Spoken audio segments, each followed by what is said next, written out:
Hi guys, welcome back to my channel. Thank you so much for tuning in. On today's video, I'll be showing you how to make paper mache glue or art and craft glue using flour and water. This is a non-toxic glue that can be used by your children or anyone that is allergic or very has sensitive skin. So make sure you stick all the way to the end because I'll be showing you how to apply this glue on your paper mache. So if you're new here, my name is Alice. I love to post fashion, lifestyle, interior and DIY type of content. So let's get started. I'm using a measuring cup to measure 1 cup of plain flour. You can use plain flour or all-purpose flour should do, and place it in a pan. And then I went ahead and added 2 cups of cold water.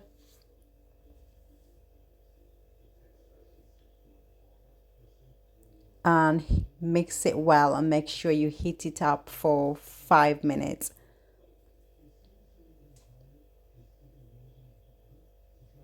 So after 5 minutes, this is how it should look. It should have thickened, and this is how it should look. Once it's cooled down, you can transfer it on a plate, and here I'm using a paintbrush to apply the glue into the surface where I wanted to do my DIY. So apply the glue and add the paper on top of it, and just keep on doing this to the whole surface and let it dry for 2 weeks or so, depending on the weather. If there's sunshine, you can leave it out for 1 or 2 days. If not, then it might take longer than that.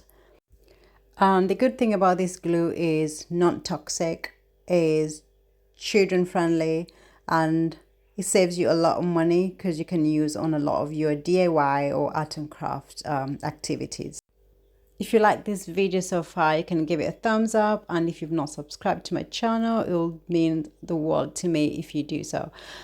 Then I went ahead and placed the DIY on this tricycle for kids because this is the shape I wanted the DIY to take, and then I left it to dry until it's ready. If you're planning to make this glue paste, do let me know how it turned out, whether you liked it or not. So this DIY is still work in progress, but I am well pleased on how it turned out. This is how it looks. It feels strong and doesn't have any smell. So keep an eye out for this complete DIY, as I'm going to post it here as soon as I finish it. I will link everything that I've used for this DIY in the description box below. Thank you so much for watching, and I will catch you in my next video. Bye for now.